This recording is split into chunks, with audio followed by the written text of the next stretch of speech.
Newton නියම පිළිබඳව තමයි මෙතෙන්දී අපි සාකච්ඡා කරන්න යන්නේ. ඒකෙදී අපිට ප්‍රධාන වශයෙන් මුල ගැහෙන්නේ බලය. බලය අර්ධක්‍යමකට වස්තුවක් නිසලතාව හෝ රේඛාවක් ඔස්සේ දුවන ඒකාකාර චලිත ස්වභාවය වෙනස් කිරීම තුළින් කිසියම් කාරකයක් අපි බලයක් විදිහට අර්ධක්වන්නේ. බලය අපි නිව්ටන් වලින් අයින්නේ. ඒක ඔයගොල්ලෝ දන්නවා සාමාන්‍ය පෙළ ඉඳලා. ඊළඟ මේකේ ඒකක එන්නේ kg ms රීඩර් එක. හරිද?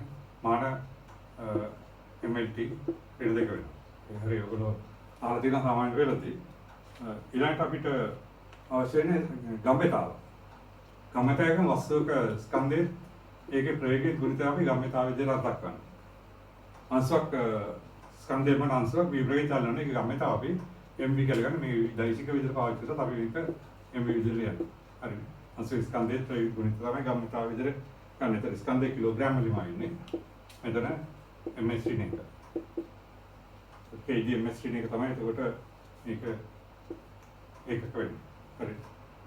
ඊළඟට අපිට මෙතන ප්‍රධාන වශයෙන් වෙන්නේ අවස්ථිත රාමුව කියන එක.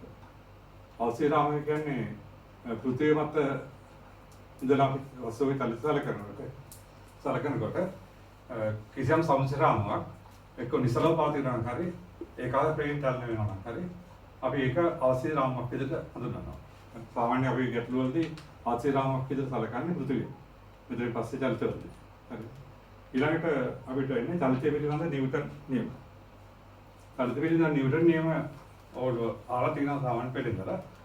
අපිට මෙතන විශේෂයෙන්ම චලිත පිළිබඳ නිව්ටන්ගේ දෙවෙනි නියමය පිළිබඳව තමයි සාකච්ඡා කරන්නේ. ඒකේ අපි නියම ටික කිව්වොත් පළවෙනි නියම කියන්නේ වස්තුවක් මත සම්ප්‍රයුක්ත බල ක්‍රියා නොකරන විට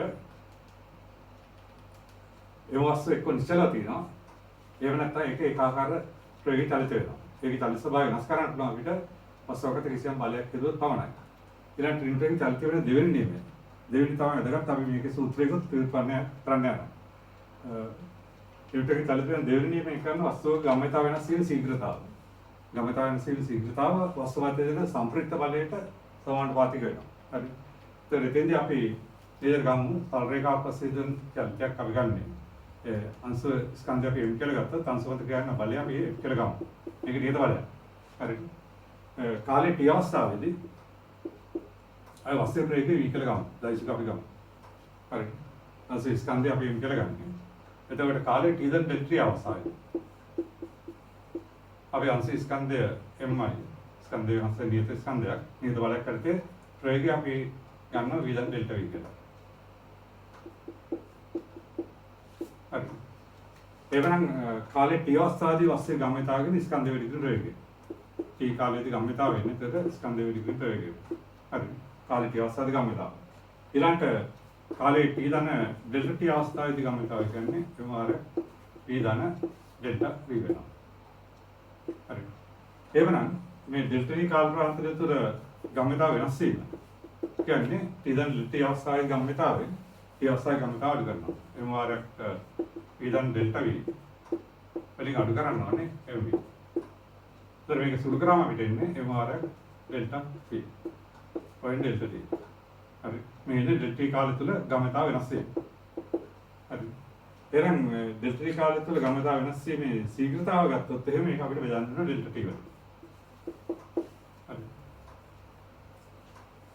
ඊළඟට අපිට මෙතෙන්දී කාලයේ t අවස්ථාවේදී ගම්‍යතාව පරිවර්තනය කරනකොට අපිට මේ ඩෙල්ටා t බිඳුවට ගම්‍යතාව වෙනස් වීමේ ශීඝ්‍රතාව ගන්නකොට අපිට මේක ඩෙල්ටා t බිඳුවට ආසන්න කරන්න වෙනවා. අර අපි කරලා තියෙනවා. ඩෙල්ටා t බිඳුවට ආසන්න වෙනකොට මේක සීමා කරගේ තමයි වෙන්නේ. ඊළඟට අපි කරලා තියෙනවා ඩෙල්ටා t බිඳුවට ආසන්න වෙනකොට ඩෙල්ටා v ඩෙල්ටා t කියන්නේ dv dt වෙනවා. ඒක තමයි මාරයක් dv වෙදීම dt වෙනවා. හරි. එතන අපි t කාලේදී ගම්‍යතාව ගත්තා mv t දැන් ඩෙල්ටා t කාලේදී ගම්‍යතාව m මාරක් v දැන් ඩෙල්ටා වෙනවා. ඩෙල්ටා t කාලේදී ගම්‍යතාව වෙනස් වීම එක වෙනවා. එහෙනම් ඩෙල්ටා t කාලේදී ගම්‍යතාව වෙනස් වීම ශීඝ්‍රතාව ගත්තාම මේක අපි ඩෙල්ටා ට බෙදන්න වෙනවා. එහෙනම් කාලේ t අවස්ථාවේ ගම්‍යතාව වෙනස් වීම ඩෙල්ටා විඳුරාසනට මේක සීමා කරගෙන යනවා. මේක අපි අංකයට කරන්නේ කලින් m වාරේ dv dt කියලා. නමුත් දැන් නිව්ටන්ගේ චලිත වේග දෙවෙනි නියමය කියන්නේ ගම්‍යතාව වෙනස් වීම ශීඝ්‍රතාව වස්තුමාත්‍රික ක්‍රියාවන් සම්ප්‍රයුක්ත බලයට අනුලෝම සමානුපාතික වෙන එක. හරි. වස්තු ගම්‍යතාව වෙනස් වීම වස්තුමාත්‍රික ක්‍රියාවන් සම්ප්‍රයුක්ත බලයට අනුලෝම සමානුපාතික වෙන එක තමයි කියන්නේ. යනවා මේ F කෙනෙක් අනුලෝම සමානුපාතික වෙනවා M වර divided dt. හරි. අපි divided dt කියන එක ප්‍රේග්‍රැසිව් සිග්‍රා තරණය කරලා ගන්න. අපි තරණය ඒකල ගත්තොත් අස්ස අල්ලන තරණය අපි ඒකල ගත්තොත් ඒ සමානුපාතික වෙන M වර එක. එතකොට බලයත් දෛශික ප්‍රේගත් දෛශික. හරි. දරෝදේ යන්බත් දක්වන්න පුළුවන්. ඊළඟට සමානුපාතිකයෙන් නම් මේක අපි ලියන්නේ සමානයි k වර m ඉස්සර. ඒක කියන සමානතාවය දෙකක්. ඊළඟට අපි k කියන එක වෙන විදිහට මේ අත්දැකීම් දෙන්නේ ඒක එකක ස්කන්ධයකට ඒක එකක තරණයක් ලබා දීමට අවශ්‍ය බලය ඒක එකක් කියලා ගත්තා. ඒක එක ස්කන්ධයකට ඒක තරණයක් ලබන්න අවශ්‍ය බලය ඒක එකක් කියලා ගත්තොත් එතකොට f එකයි k වර m එකයි ඒකක් වෙනවා. k සමාන එකයි. හරි. එයාම අපිට මේ සූත්‍රය මේ ආකාරයට සම්බන්ධ කරගන්න සමානයි මේ මෙතන. හරි. දැන් සරලේකාවකසේ චලිතයක් සඳහා අපිට මේ දෛශික ආකාරය ලියන්න ඕනේ. අපි දන්නවා ඒක විශාල ප්‍රේරිතවරණ තියෙනවා. සාමාන්‍ය විතර පාවිච්චි කරන මේ සූත්‍රය දාන්න. හරිනේ. මේක තමයි නිව්ටන් දෙවෙනි මේ සෛද්ධාන්තික ආකාරය කියලා කියන්නේ. ඒ සමානයි. එතකොට මේ ස්කන්ධ වලස කිලෝග්‍රෑම් වෙන්න ඕනේ. මේක තරණය තප්පර වර්ග මීටර වෙන්න ඕනේ. තරණය තප්පර මීටර වෙනවා. එක්කෙනෙකුට නිව්ටන් මයින්. මේ එකකම දෙන්න ඕනේ මේ සූත්‍රය යොදනකොට. හරිනේ. ස්කන්ධ කිලෝග්‍රෑම් වෙන්න ඕනේ. තරණය තප්පර වර්ග මීටර වෙන්න ඕනේ. ඒකට බලය නිව්ටන් ලැබෙන්නේ. ඒක අර නිව්ටන් අත්දැකීමත් ඒක. කිලෝග්‍රෑම් එක ස්කන්ධයකට තප්පර මීටර එක තරණයක් ලබා දෙන්න අවශ්‍ය බලය තමයි නිව්ටන් එක විදිහට අර දක්වන්නේ. හරි. මේක තමයි නිව්ටන් නියමයේ සෛද්ධාන්තික ආකාරය. මේ පිළිබඳ සටහනක් ඔයගලන්ට ගන්න පුළුවන් මම ඒක ලබා දෙන්න ඔයගොල්ලෝ අවිලේක අරගන්න. ඊළඟට අපි මේකේ ප්‍රශ්න ගැන විශ්ලේෂණය කරන්න යන්නේ ඊට ඉස්සෙල්ලා නිව්ටන්ගේ චලිතයන් තුන්වෙනි නියමය ගැන සාමක්‍රියාවකටම සමාන වූ ප්‍රතිවිරුද්ධ ප්‍රතික්‍රියාවක් තියෙනවා. නියම ටික අහලා තියෙනවා. මේකේ දෙවෙනි නියමයේ ආශ්‍රිතව තමයි අපි අපේ විශ්ලේෂණයක් නිරන්තර කරන්න යන්නේ. හරි. විශේෂයෙන්ම මේ සාමාන්‍ය සූත්‍රය දරනකොට හැම ඉස්සෙම පොළොවට සාපේක්ෂව ත්වරණ පවතිනවා. හරි. පොළොවට සාපේක්ෂව ත්වරණ පවතිනෝනේ සාමාන්‍ය සූත්‍රය. නේද? ඒක මේ ආකාරයට පවතිනවා. අපි ගැටලු කීපයක් විසඳමු.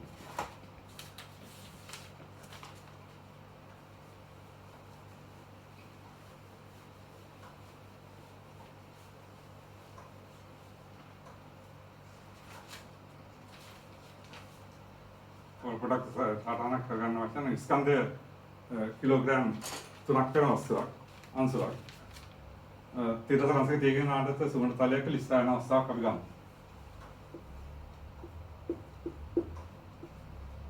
පස්සේ බර අපිට ගන්න පුළුවන් කිලෝග්‍රෑම් 3යි g කන් ගුරුත්වයෙන් අපි 10 කියලා ගන්න. හරි. ඊට වස්තුවට එනවා තලයේ අභිලම්බ ප්‍රතික්‍රියාව. හරි. මේ තලයේ වස්තුවේ තලයෙන් තිබ්බම මේක ලිස්සර යනවා පල්ලෙහාට සමහර තලයක්. ඒතර ඉදන බල තමයි පස්සේ බර mg. ඒතර මේ 3 කිලෝග්‍රෑම් විතර 3 g. වස්තුව තලයේ අභිලම්බ ප්‍රතික්‍රියාව. ඒතර මේ ලිස්සර යනවා මේක තරණයක් වෙනවා මේ නිසා. අපි තරණය එකල ගමු. හරි තරණය එකල ගත්තොත් අපිට මේ දිශාවට එප්සිලොන් එක දැම්මම අපිට ඒ තරණය හොයාගන්න පුළුවන්. එතකොට අපිට මේ වස්තුව මත තලයට සමාන්තරව දෙන බල තමයි එකක් මේ බරය සංගතක. විතර කෝණ ගත්තොත් මේක 30 නම් මේ කෝණය 60ක් වෙනවා මේකත් 30ක් වෙනවා. ඒතර මේ විතර සංගතක 3g cos 30. මේක සංගතක ඉන්නේ 3g cos හර නැත්නම් sin 30. නැත්නම් cos හර. හරි. දැන් අපි ගෙලිම බල විතර මේ සම්ප්‍රති බල ලකුණ කරන්නේ නැති එප්සිලොන් නම් එතකොට මේ පැත්තට දාන්න. එතකොට මේ පැත්තේ දැන් සම්ප්‍රති බලයෙන් mg sin 30. ඒ කියන්නේ මේ රටේ 3.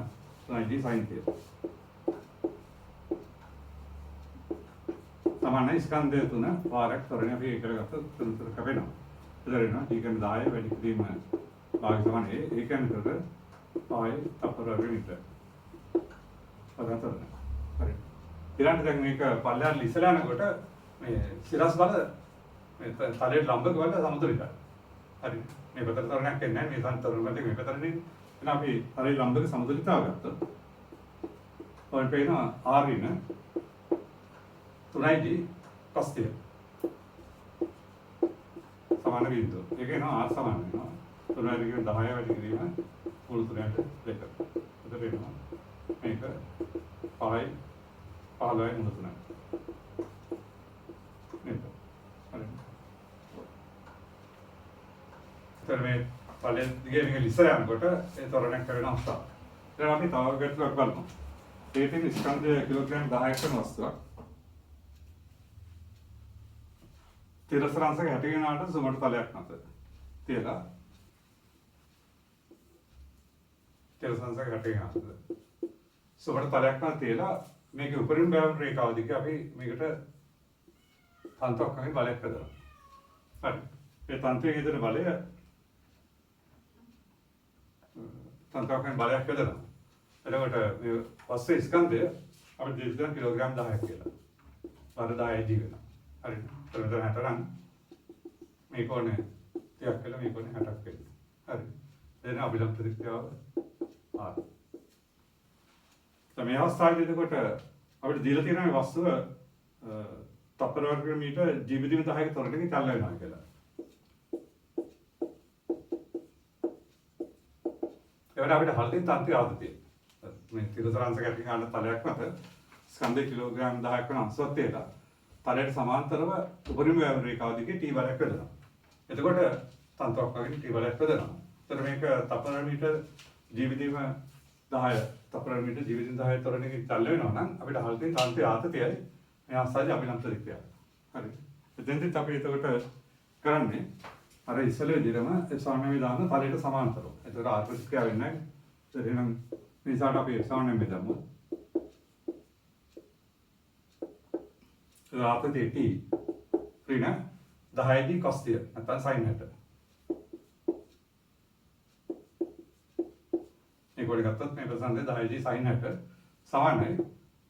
තර ස්කන්ධය 10 වාරයක් තරණය ඉන්නතර ජීවිතීම 10.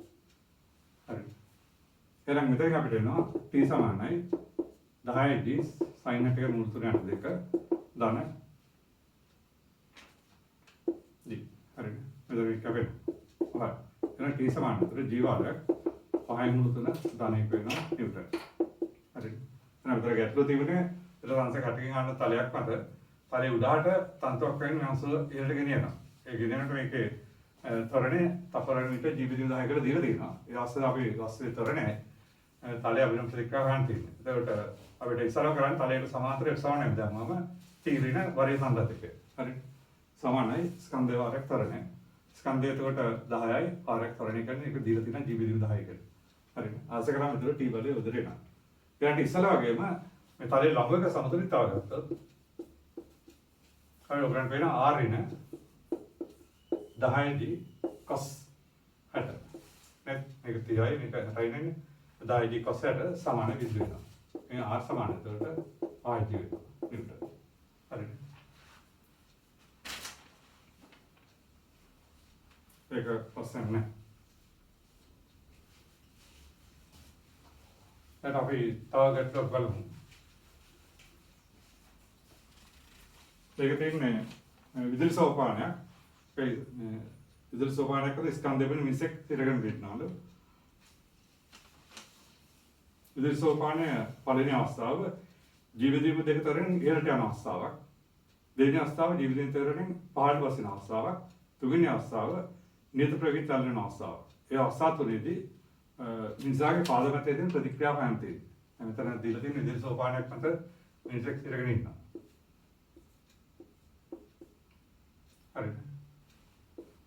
මිනිසෙක් තිරගෙන ඉන්නවා. එතකොට මිනිසාගේ ස්කන්ධය අපිට දීලා තියෙනවා. එන බලය එන්ජි වෙනවා.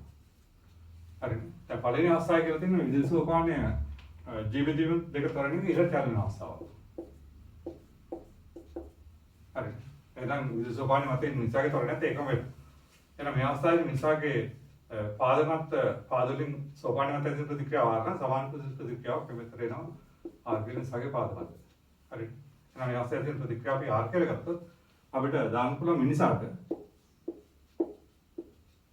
සාමාන්‍යයි. එදොත් එනදර r ඍණ mg සමානයි. නිසා ස්කන්ධ වාරයක් තරණ ජීවිතීම දෙක. ඒ කියන්නේ r සමානයි 3යි mg වෙනික දෙක. හරි. ආසයිතකට ඉන්නේ ප්‍රතික්‍රියාව උත්තර. හරි. ඊළඟට මේක අපිට කියලා තියෙන ජීවිතය දෙක තරණ පහළට බසින අවස්ථාව. හරි. දෙවෙනි අවස්ථාව.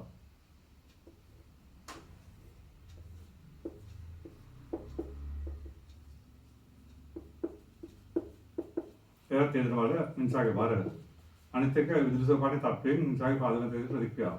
ඒක අපි S කියලා ගමු. මේ අවස්ථාවේ අපිට මිනිසාට යොදන්නේ මිනිසාට අපි පහළට F සමානයි මේ දෙන්න.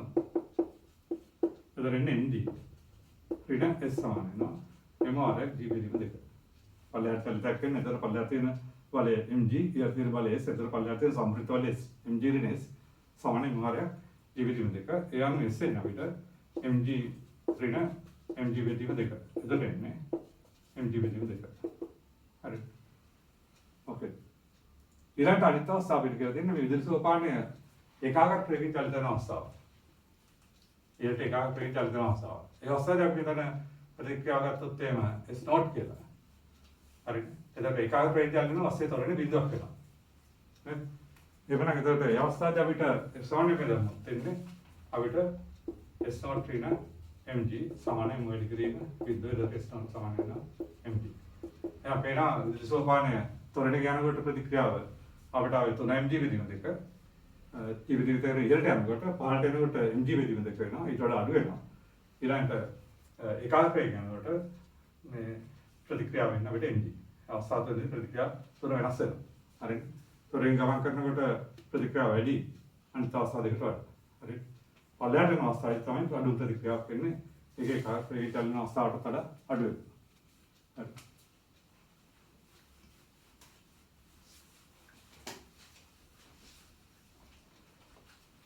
ඊළඟට අපි ඉතින් තියෙන ආරෝහකයක් ටිකක් ටිකක් ගැටලුවක්. ආරෝහක වහලෙන් දුරු තාරාදියක් පෙළලා තියෙනවා.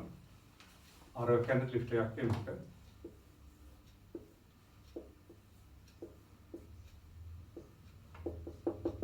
දුරු තාරාදියක් පෙළලා තියෙනවා. එතකොට වෙලාවට නිසලතාවය සිට වෙන ආරෝහක නිසලතාවයෙන් චලිත කරවන්නේ. නිසාවෙන් චලිත ආරබල ඉස්සෙල්ලාම නියතතරෙන් චලන වෙලා උපරිම වේගයක් ලබාගෙන ඊට පස්සේ මන්දරයක් කරලා නිසලතාවයටපත් වෙනවා. එතකොට මේක දීලා තියෙනවා නිසලතාවය පටන් ගන්න ඒක තප්පර 5ක් තුළ ත්වරණේ ගමන් කරනවා. ඊට පස්සේ තවත් තප්පර 5ක් තුළ ඒකාග්‍රයෙන් චලන වෙනවා. ඊට පස්සේ තප්පර 5ක් තුළ චලන වෙනවා නිසලතාවට එන්නේ. හරි. අපි මේ අවස්ථාව තුළ ඉස්සෙල්ලාම ප්‍රවේග කාල වක්‍රයට යටත් කළොත් ඔන්න පේනවා නිසලතාවයෙන් පටන් ගන්න ඉතල්තේ. ත්වරණයක් කරදී ගිහිල්ලා ඒකාග්‍රයෙන් ගිහිල්ලා මන්දරකට නිසලතාවටපත් වෙනවා. උපරිම වේගයක් කර විදිහේ. ඉතින් අපිට දීලා තියෙනවා මෙතෙන්දී නිසලතාවයෙන් පටන් නිසලතාව දක්වා ඉන්නේ කාලයන් තප්පර 5 වේගෙ තියෙනවා. එතන ඔන්න පේනවා මේ ප්‍රේකාල වක්‍රය ගත්තොත් එහෙම මේ චලිතය සම්මිතික වෙනවා. හරිනේ? ඒ කියන්නේ ත්වරණේ මන්දරේ විශාලත්ව දෙක සමාන වෙනවා. නේද? මෙතන සමතාව සැලකුවම ත්වරණේ මන්දරේ විශාලත්ව දෙක සමාන වෙනවා. ඒක තමයි පැහැදිලි. ඒක ඉස්සලම බෙදා ගන්නවා. අපි දැන් ත්වරණේ විශාලත්වය ඒක ගත්තොත් වෙනත් මන්දරේ විශාලත්වයක් තේරෙනවා. හරි. මන්දරේ විශාලත්වය තේරෙනවා. මේකෙන් ඒ සමාන ටැන් තියෙන මෙතන ඒ සමාන ටැන් 140 තීටා එන්නේ. මේක රිනාගේ ඒකට එන්නේ. හරි. එන ප්‍රධාන වශයෙන් අපිට පේනවානේ මේ දීලා තියෙන චලිතය ගත්තම ප්‍රේකාල වක්‍රයෙන් තමයි සම්මිතික වෙනවා. ඒකෙන්ද මෙතෙන්දී ත්වරණේ මන්දරේ විශාලත්වය දෙක සමාන වෙනවා. ඒක ඉස්සලා අධ්‍යයනය කරන්න ඕනේ. හරි. දැන් අපිට හොයන්න තියෙන්නේ මෙතෙන්දී පළමු තත්පර තාර්ථක චලිතයේදී දෘශ්‍ය බර කිලෝග්‍රෑම් 100. එතකොට මේ දුරතාවයේ පාඨාංගය කිලෝග්‍රෑම් 22ක් කියලා අපිට දීලා තියෙනවා. මෙතන අපිට ඒකම කිසි වස්තුවක් කියලා තියෙනවා. හරි. අපිට වස්තු ස්කන්ධය තමයි හොයන්න තියෙන්නේ. ඒතර මේ පළවෙනි අවස්ථාවේදී ඒ කියන්නේ ඒකාග්‍ර ත්වරණයෙන් චලිත වෙන අවස්ථාවේදී මේ දුරතාවයේ පාඨාංගය කිලෝග්‍රෑම් 22ක් කියලා දීලා තියෙනවා. අපි මිනිසාගේ ස්කන්ධය කිලෝග්‍රෑම් m කියලා ගමු. හරි. එහෙනම් මේකේ ත්වරණය අපි දැන් කිව්වා මෙතෙන්දී මේ දීලා තියෙන දත්ත අනුව ත්වරණේ මන්දරේ විශාලත්වය සමානයි. එහෙනම් ත්වරණේ එන අපි ත්වරණය මෙතන a කියලා ගමු. එහෙම ගත්තොත් මේ අපේ මේ පස්සේ අංශයේ සමතුලිතතාවට අපි x සමාන මේ අර කියලා තියෙන මේ ආරෝහක පල්ලෙහාට යනවා කියලා. හරි. පල්ලෙහාට යනවා ත්වරණයෙන් ඊට පස්සේ නිතරයෙන් සහ මන්දරයක් ඇත්තේ. ඒ චලිත අවස්ථා තුන ටික. හරි. ඒ වගේම එතකොට අපිට මේක පල්ලෙහාට චලිතය ගත්තම අපිට f සමානයෙන් දැම්මොත් එහෙම එතකොට එන්නේ මේ සිම්පල් එකට පහළට f සමානයෙන් දැම්මොත් වර mg ඊන අපිට මෙතන දීලා තියෙන්නේ දුරතාවේ පාඨාංග දෘශ්‍ය බර. හරිනේ? මේක නියම බර පෙන්වන්න කරන්නේ තරණ කල්ලෙන්ට ලැබෙන 22යි තියෙන්නේ. සාමාන්‍ය ස්කන්ධේ මාරක් දොර ඒ වෙන්නේ. ඔය පාඩම් සාමින් කරනවා. හරි. ඊළඟට අපිට මේ මේ පළවෙනි භාගය ඊළඟ තුන්වෙනි භාගය. මේ අවස්ථාවේ මේ තල්ල වෙන්නේ මන්දනක් ඇත්තේ. හරිද? ඒතර ඒ අවස්ථාවට අපිට දීලා තින්නේ මේ විදිහට.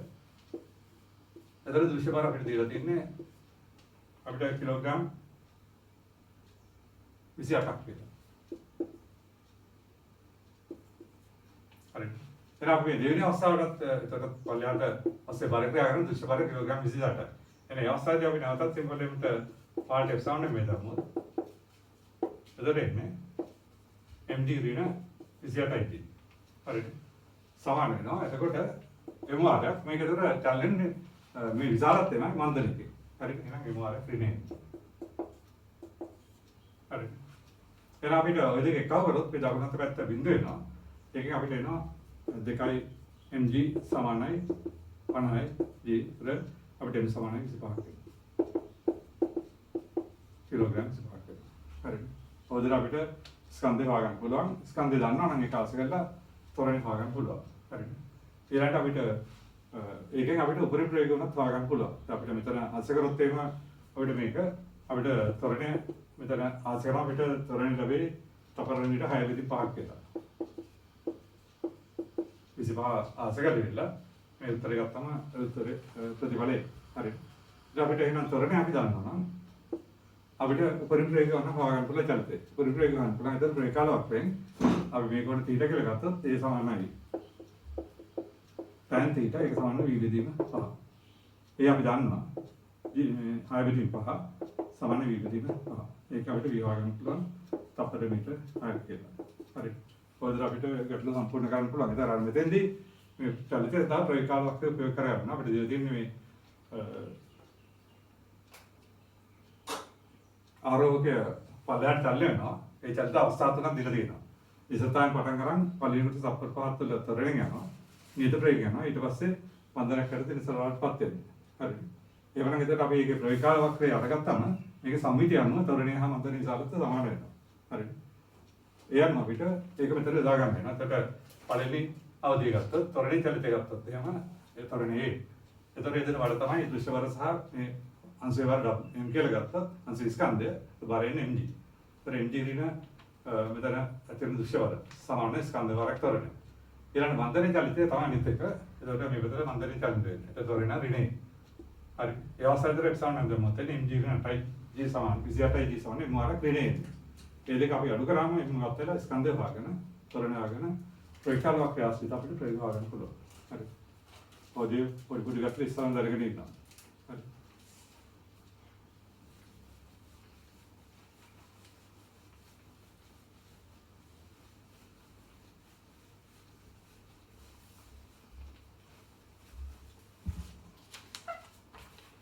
ඊළඟ ගැටලුව මෙතන රතයක් සමතලාභිමුඛව තල්ල වෙනවා කියලා දීලා තියෙනවා. මේ රතේ වහලේ ගැට ගහලා තියෙනවා තන්තුවකින් ස්කන්ධය එමනන්සව. හරි. එතන මේකේ චලිත අවස්ථා කීපයක් දීලා තියෙනවා. රතය තප්පර මීටර මුළු 3යි g නියතතරකින් චලන අවස්ථාවක්. තප්පර මීටර මුළු 3යි g බෙදීම 3 මන්දරේ චලන අවස්ථාවක් හා නියතතරකින් චලන අවස්ථාවක්. ඒ අවස්ථාව තන්තිය තියෙන ආවේග ආතතිය සමයෙන් ප්‍රයන්තේ. හරිද? රතයක් ඇතුළත තිරස්නාගකින් චලන වෙනවා. චලන මේක එල්ලලා තියෙනවා තන්තුවකින් ස්කන්ධය යම් කිසි ස්කන්ධයක්. ඒතර මේ රතේ චලිත අවස්ථා තුනක් දීලා තියෙනවා. තොරණකින් මන්දරකින් සහ නියත වේගයෙන්. ඒ එක එක අවස්ථාවේදී තන්තිය තියෙන ආතතිය අපිට ප්‍රයන්තේ. ඒතර පළවෙනින් අපිට දීලා තියෙන්නේ රතය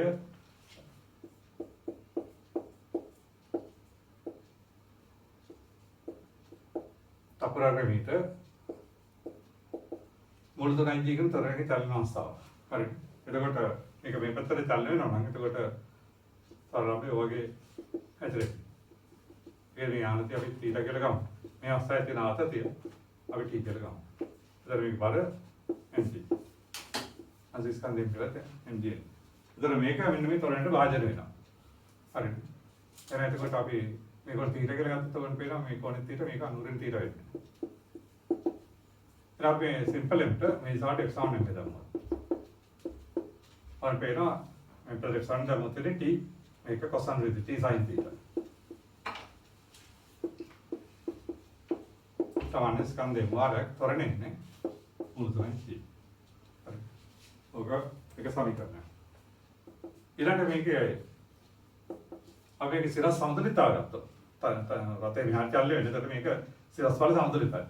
සිරස් සමතුලිතතාවය ගත්තොත් එහෙම t cos θ. ඍණ mg සමාන බිඳුව. ඒක t cos θ සමාන වෙනවා mg ට. හරි. දැන් ඔය බෙදුවොත් අපිට t ඉවත් වෙනවා. අපිට එනම් එක බෙදීම දෙක. ගත්තොත් එනවා t sin θ t cos θ t ඉවත් වෙනවා tan θ සමාන වෙනවා m මූල 3යි g බෙදීම mg. හරි. ඒක මූල 3යි. මේ θ සුළු කෝණයක් වෙන්නේ. ඒක θ කෝණය අංශක 60ක් වෙනවා. හරි. නැත්නම් රේඩියන් 5 බෙදීම 3ක් වෙනවා. එහෙනම් රටේ මේ පැත්තට තරණය චලනය වෙන අවස්ථාවකදී ප්‍රායෝගිකව ඔයගොල්ලෝ දන්නවා. එතකොට සරල අවලම්බයේ මේ පැත්තට තල්ලු වෙන්නේ. හරි. එහෙනම් ඉතින් මේ අවස්ථාවේ එතකොට අපි තිරස් x1 නම් දැම්මොත් එහෙම මේ අංශවත් ඇතුළේ බලන්නේ t sin θ sin මාරක් f වෙනට මුළු 3යි. ඊළඟට මේ සිරස් වල සමතුලිත කරාම t cos θ වල මේ දෙක බෙදුවම අපිට උත්තර ගන්න පුළුවන්. අපිට අවශ්‍ය නම් තන්ත්‍රය ආතතියත් ගන්න පුළුවන්. θ 60 දැම්මම t ගන්න 2 mg වෙන තන්ත්‍රය ආතතිය. ඔය පළවෙනි අවධිය. ඊළඟට අපිට කියලා තියෙන්නේ මේක මුළු 3යි g බෙදීම තුන මන්දණයකින් කැල් වෙන අවස්ථාව. හරි.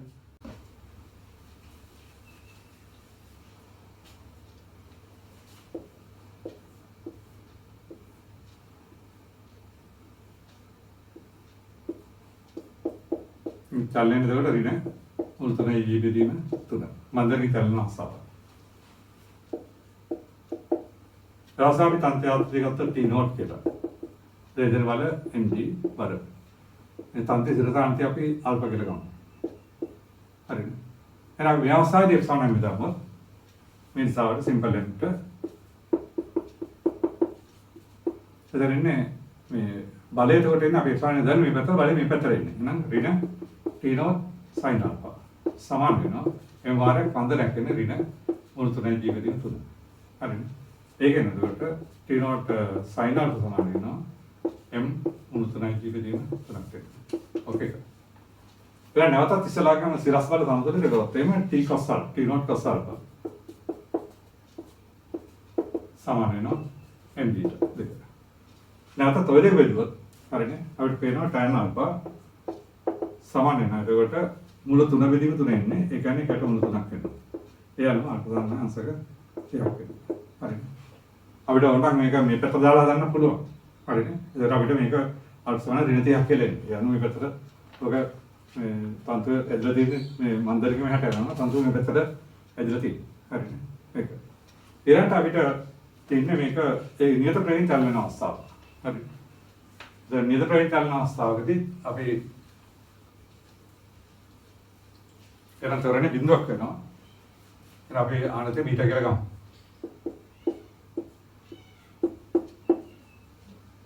තන්ත්‍රය අපි ගන්න t dash කියලා. හරිනේ. එහෙනම් තරණේ බිඳුවක් වෙනවා. හරිනේ.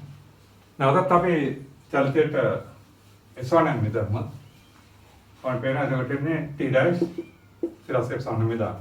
සිරස් ඇත්තේ. එතකොට එන්නේ t dash sin beta සමාන m වාර බිඳුව වෙනවා. හරිනේ. එහෙනම් මෙතනදී t dash බිඳුව වෙන්න බෑ. දැන් ස්කන්ධයක් තියෙනවා. හරිනේ. එහෙනම් මෙතනදී එලින්ම sin beta බිඳුනාම beta බිඳුවක් වෙනවා.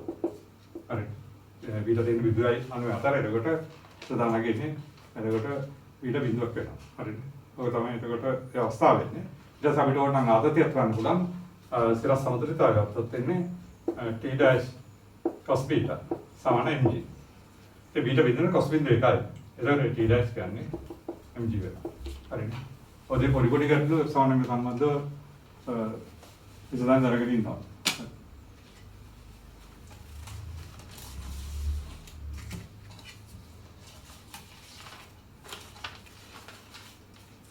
ඊළඟට අපි තව ගැටලුවක් බලමු.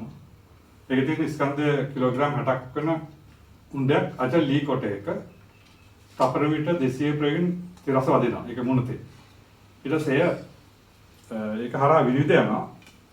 කුට්ටිය ඇතුළේ ගමන් කරලා තපර මීටර 100 ප්‍රවේගයෙන්. අපිට හොයන්න තියෙන්නේ ලී කොටය හා උණ්ඩය අතර ඒකාග්‍ර ප්‍රතිරෝධය අපි දීලා තියෙනවා. නිව්ටන් 6 ඩිග්‍රී 10 3 කියලා. ලී කොටේ ඝනකමයි ඒ විනිවිද යන ගතන කාලය.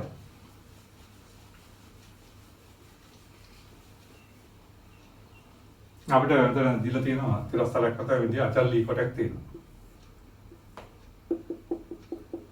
උණ්ඩයක් ඇවිල්ලා මේකේ වදිනවා. තප්පර විතර 200ක ප්‍රවේගයෙන්. මේක ලී කොටේ තුල විනිවිද ගිහිල්ලා මෙතන ඉවත් වෙන එක දීලා තියෙනවා අපිට තප්පර 100 කියලා. හරියට අපි ලී කොටේ ඝනකම අපි D කියලා ගමු. දැන් මේක උණ්ඩේ ලී කොටේ තුල චල වෙනකොට උණ්ඩේ කෙරෙහි ලී කොටෙන් දක්වන ඒකාකාර ප්‍රතිරෝධ බලය අපිට දීලා තියෙනවා. ප්‍රතිරෝධ දීලා තියෙනවා අපිට නිව්ටන් 6 ඩිග්‍රී 10 3 කියලා. මේ ස්කන්ධය අපි M කියලා ගමු. හරි.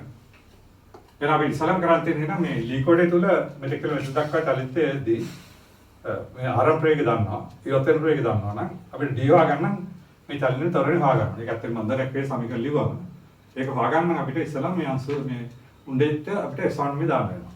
මේ සාට සිම්පල් එකට ලී කොටේ තෙල චලිතයට S1 මේ දාන්න වෙනවා. ඒකත් එහෙම මේක චලනයේ විතර මේ කතර අපි තරණය කියලා ගත්තොත් එහෙනම් බලය ඉන්නේ අනිත් පැත්තට. ඍණ 6 ඩිග්‍රීම 10 3 සමානයි. අපිට මේක ස්කන්ධය දීලා තියෙනවා m ලගේ ග්‍රෑම් 60ක් කියලා. හරිද? ග්‍රෑම් 60ක් කියලා. එහෙනම් මේක අපිට කිලෝග්‍රෑම් කරන්න වෙනවා. හරි 60 බෙදීම එතකොට 10 3. ආරක. හරි. ඔයක අපිට ඒ වලගේ හොයාගන්න පුළුවන්. එතකොට අපිට ඒක එනවා ඒ සමානයි 6 කපිලා ගිහලා ඍණ 10 5. තපරමිට ඕකේ. හරි. ඊළඟට අපි මේ චලිතයට v වර්ග නේ u වර්ග සමාන දෙක ඉස්සනවා. එතකොට v කියන අවසාන ප්‍රවේගය c වර්ගය ඍණ 2c වර්ගය සමානයි. දෙක අතර පේනවා කරන්නේ චලිතයේදී ඇති වෙන අන්තරය. ඍණ 10 5 වැඩි කිරීම d. ඒ අපිට d භාගන පොක ඉස්සදලා. එතකොට d උත්තරේ සෙන්ටිමීටර නම් 15ක්. හරි. ඒක ග්‍රාම් බලනවා. උත්තරේ. හරි. එදී ඊළඟට මේක විනිදයට ගන්න ගතන කාලේ අපිට හොයන්න පුළුවන් v සමාන නිදනේටි හෝ සමානයි u ධන v වරක් t භාගයක්. ඒ සූත්‍රය දාලා අපිට මේ කාලේ හොයන්න පුළුවන්.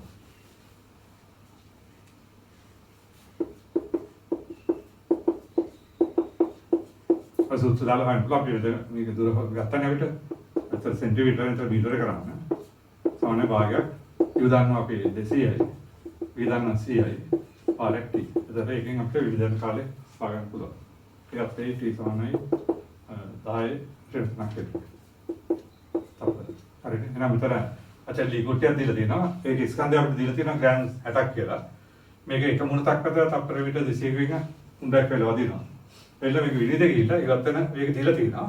මේ උණ්ඩය මේ ලී කොටේ තුල චලිතය තියෙන ඒකාකාර ප්‍රතිරෝධය අපිට දීලා තියෙනවා. එහෙනම් අපිට ඔකට ඉස්සෙල්ලා සාමාන්‍ය දාලා හොයාගන්න වෙනවා. ඒ සාමාන්‍ය ධම්ම එතකොට මේ ඉස්සවට ඔය තරණේ ඒකල ගත්තොත් මේ බලයෙන් විරුද්ධව එහෙනම් ඍණ 6 වලේ 10 තුල සමානයි ස්කන්ධය ග්‍රෑම් තියෙන විතර කිලෝග්‍රෑම් කරනවා. හරිද?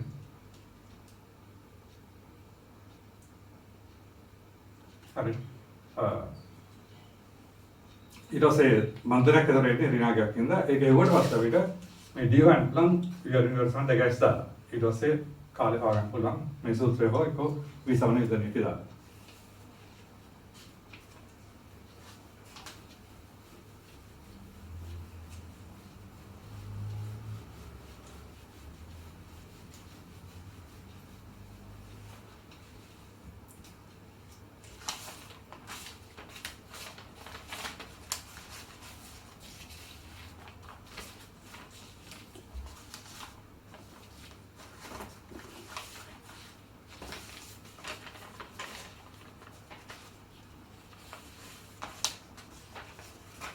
ඊළඟ අපි මේක තවත් පැත්තක් බලමු. ඒක තියෙන්නේ නිරතාව සිට සිරස්ස බිම්පත් වෙන ස්කන්ධය කිලෝග්‍රෑම් 3ක් කරන අවස්ථාවක් සෙන්ටිමීටර් 10ක් ගැඹුරට තලය මත කාව දෙනවලු. ඒ තලයෙන් ඒ කියන්නේ වෙලිතලක් අතර පදිත වෙනවලු. තලයෙන් ඇති ප්‍රතිරෝධය අපිට දීලා තියෙනවා. අපිට හොයන්න තියෙන්නේ මේ කොච්චර උස කියලා වැටෙනවද කියලා. ඒකට දීලා තියෙන්නේ தත්ත්වය මේ දිය පොළොව මත වෙලිතලක් තියෙනවා. යම් කිසි උසක විතර වස්තුවක් උදාහරණයක්. අපි ඒ උසරා හන්ති. එනිසා උදාහරණේ ආරම්භක බිඳුවයි. මේ ඵලයේ මතට ගෙනකොට යම් කිසි එකක් ඇති. මේකද. හරිද? ඊට පස්සේ මේක මේ වැලිතලයේ මත ඵලයට ගමන් කරනවා. ඒක අපිට දීලා තියෙන ප්‍රතිරෝධ මේ ප්‍රතිරෝධය දීලා තියෙනවා ඉස්සර ගැටලුව වගේම. මේක වෙලිතලාව තුළ මේ කාවදින දුර දීලා තියෙනවා අපිට සෙන්ටර් 10ක් ගවරට කාව දෙනවා ඒක. එහෙනම් මේ චලිතයේදී අපි යම් අවස්ථාවක් ගත්තොත් අපිට දීලා තියෙනවා මේ වස්තු ස්කන්ධය කිලෝග්‍රෑම් 3ක් කියලා. එහෙනම් ඉතන බල තමයි මේ වස්තුවේ බර 3යි. දී සම 10යි. ඊළඟට ඉහළට දෙන ප්‍රතිරෝධය අපිට දීලා තියෙනවා නිව්ටන් 6 10 3 කියලා. හරි. එහෙනම් අපිට ඉස්සලා ගැටලුව වගේ මේක මේ වැලිතලයේ වැදුනාට පස්සේ පොළොව තුළට කාවදින සෙන්ටිමීටර් 10ක් ගැඹුරට. හරිද? එහෙනම් මෙතනදී මේක තාම එක ඉස්සලතාවටපත් වෙනවා. අපිට ඉස්සලම මේකෙත් මේ මන්දරයක් එන්නේ ඒක හොයාගන්න. අපි ඉස්සලම ඒක තොරනේ අපි ඒක අරගෙන ඉස්සලාගේ සාමාන්‍ය මේ දාපසල ගැටලුව වගේ. එහෙනම් මෙතෙන්දී අපි මේ අංශයට පහළට සාමාන්‍ය මේ දාන්න. එන්නේ 3යි කියේ. ඍණ ප්‍රතිරෝධය 6 10 3. හරි. ඒක තමයි සම්ප්‍රිත වලේ. සමාන ස්කන්ධය කිලෝග්‍රෑම් 3 වැඩි කිරීම තරණේ ඒක මන්දරයක් වෙයි සුළු කරනකොට මෙතන ඒකට එන්නේ මේක අපිට 30 ඍණ 5 වැඩි 10 3 සමානයි 3යි 3ක් අපි ලයනවා. හරි මේක ඒවා මෙතනට ඒ උත්තරේ නැත්තේ 1990. ඔය තමයි මන්දරෙන් විනාගයක් වෙනතර මන්දරයක් චලිතය. හරිද? එහෙනම් අපිට ඊට පස්සේ මේ විවාහ ගන්න පුළුවන්. මේ චලිතය ගත්තා මේ පොළොව තුල චලිතය ගත්තා අපි මන්දරේ දානවා. මේ පොළොවමත් පරිතලාවත කාවදිනකොට ආරම්භයේ වී කියලා අපි ගත්තොත් මෙතනදී ඉස්සර තාවටපත් වෙනවා. හරි? එහෙනම් අපිට මෙතනදී මේ වෙලි තලාව තුල චලිතයට අපි දාන්න පුළුවන් වී වර්ග ඍණ ඊ වර්ග සම 2s. එදොත් එම අවසාන රේඛ බිඳුවයි ආරම්භ රේඛ අපි ගත්තේ වී වර්ගය සමාන 2යි ඒකෙන් ඍණ 1990 S කියන්නේ සෙන්ටිමීටර 10. තර මීටර කරනවා. හරි. මේ ඍණ දන්නුනා. එතකොට අපිට එකකින් විභාග ගන්න පුළුවන්. ඒක නැත්නම් ආසන්නව 40ක් 398. ඕකේ නේද? හරි. ඊට පස්සේ අපි කරන්නේ දැන් මේ නිදහස් චලිතය ගන්නවා. නිදල්ලේ වැටෙන්නේ. ඒ දුරකදී වැටෙන දුර අපි කියලා ගත්තොත් එහෙම අපිට නිදහස් චලිතය අරගෙන ආපහු ඊවර්සන් දෙකයි සම්පූර්ණ. දැන් අවසාන ප්‍රේගය තමයි මේ ආරම්භ ප්‍රේගය උඩ බිඳුවයි අවසාන ප්‍රේගය තමයි මේ ප්‍රේගය වෙන්නේ. මේක. එතන එනවා 398 ඍණ බිඳුව සමානයි 2යි 10 වාරයක් එස් වෙනවා. ඒ දුර තමයි අපි දැන් මෙතන එච් කියලා ගත්තා. ඒ කියන්නේ එච් එකට අපිට ආසන්නව මේක 20ක් වෙනවා. මේක. හරි. පොතර ගන්න පුළුවන්. එහෙනම් මෙතෙන්දී ගැටලුව දීලා තියෙන්නේ යම් විශේෂ කියලා අංශුව මේ ස්කන්ධය කිලෝග්‍රෑම් 3ක් වෙන අවස්ථාව උදාහරණයක්. ඒතර ඒක මේ වැලිතලාවකද අදනම් පස්සේ වැලිතලාව තුළ සෙන්ටිමීටර් 10ක් දුරට කාවදින කියලා දීලා තියෙනවා. ඒතර වැලිතලාවෙන් ඇති වෙන ප්‍රතිරෝධය අපිට දීලා තියෙනවා. හරිද? ඒතර එහෙනම් මේ වස්තුවතේ බලගත්තොත් එහෙම බරයි ප්‍රතිරෝධය. මේ ඉදනම් වැලිතලාව තුළ චලන අපි තොරණේ ඒක ගත්තොත් අපිට එක්සාවනේ දමවා පේනවා ඒක මන්දනක් කෙලෙන්නේ. හරිද? එතකොට එන්නේ 3යි ඍණ 6 10 3 සමාන මේ ස්කන්ධය පාරක් තොරණ. එතකොට ඒ ඍණ ගැක්කනේ කියන්නේ මන්දනක් කියලා චලිත වෙනවා. එහෙනම් එතකොට අපිට දැන් වැලිතලාව තුළ චලිතය ගත්තාම අපිට මන්දනේ හොයාගන්න පුළුවන්. මේක. හරිද? ඒක ගත්තට පස්සේ අපිට මේ වැලිතලාව කාවදින්න පටන් ගන්න වීනම් වැලිතලාව පිටත්තේ සඳහා විවර්සන දෙකක් තමයි අපිට විවාහ ගන්න පුළුවන්. මේක වී වර්ගයේ මේ උත්තරේ. හරිද? ඊට පස්සේ මේ නිදහස් චලිතය ගත්තාම අපිට මේ උසහා ගන්න පුළුවන් නැවත විවර්සන දෙකක් තමයි. එතන මේටි ගුරුත්වාකර්ෂණ චලිතයක් එන්නේ. එතකොට ජීතරණයක් ඒ කියන්නේ තප්පර මීටර 10ක තරණයක් තමයි මේ ගුරුත්වාකර්ෂණ චලනය. හරි. ඔය විදිහට ආසන්න උත්තරයක් එනවා.